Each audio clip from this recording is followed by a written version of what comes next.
told me, he said, Mr. Brown, you have cancer. Those 3 words, you have cancer, 3 of the most feared words in 7 different languages. I saw it as a fight.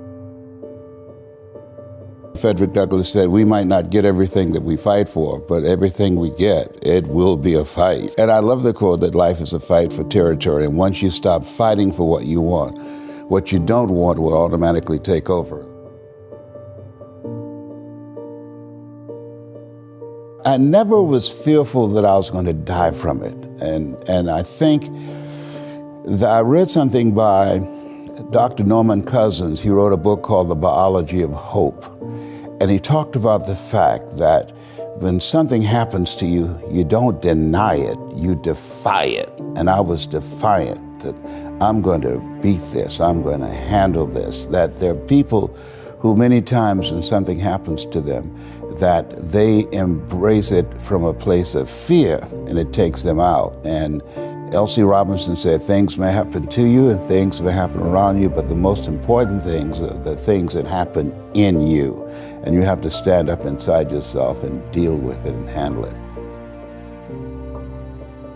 The most difficult thing I've ever done was to believe that I can do it. When you don't know what's impacting you, and it's something that's holding you down and you're not aware of it. When you live in a dominant culture that is designed to destroy your sense of self and your belief in yourself, and you have to learn ways in which you can begin to connect with this power that you have within yourself to handle where you are. The key is to be constantly in a perpetual process of discovering the truth of who you are and fighting constantly to look for ways in which you can escape the inner conversation, because how people live their lives is a result of the story they believe about themselves, because life is going to beat up on you in so many ways, and many things, they come back, negative thoughts and how you feel about yourself, they don't die. They come back once you stop doing the maintenance work on your mind, listening to motivational messages, going to seminars and workshops, spending time quietly listening to the still small voice within. Who am I really? Is this really me? Am I giving my best? Am I just reflecting what's around me? Because all of these various things affect how we show up in life. And so having a strategy to continuously find ourselves reaching higher. Robert Schuller had a book, it's not very popular, but I loved it. It's called Peak to Peak, U-P-E-A-K to P-E-E-K, because you're constantly reaching higher to find out and discover your better self. There's a real you. Richard Wright said it best. He said, the impulse to dream has slowly been beaten out of me through the experiences of life. So when you live in a culture that is designed to destroy your sense of self, where you are marginalized, where you have a feeling of being hopeless and powerless, and you're terrorized. I remember going downtown with my mother, and I saw a water fountain. I think I was about 5 years old, and I ran and I drank from the water fountain. All of a sudden, she grabbed me by the neck and said, don't you ever do that again, and start punching me in the back of my head and my face, and got me down on the ground, was punching me relentlessly. And I said, Mama, please, it's me, Mama, it's me, with this crazed look in her eyes. And then a white policeman came, and he had a nightstick in his hand. He was hitting it in his left hand. Oh. He said, okay, all right, you beat that little nigger boy enough. Now, I won't have to beat him with this nightstick. And he walked away laughing.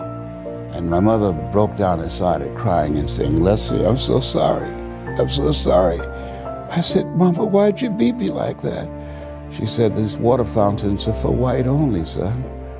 And if that cop had hit me with his nightstick, he would have to kill me.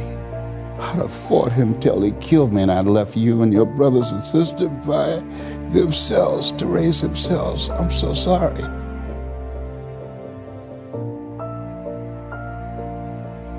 that between ages 0 and 5, we determine what's available to us and what's not available to us. And so that was a defining moment. I knew there are certain things I could not do, certain places I could not go. They used to have signs on Miami Beach that said, Jews, dogs, and coloreds not allowed. And so now you have to operate within the constraints of the dominant society and the things that they've created for you. And it's a challenge to see yourself beyond that and to work to get outside of that, even after those laws have changed, because that has become so much a part of you.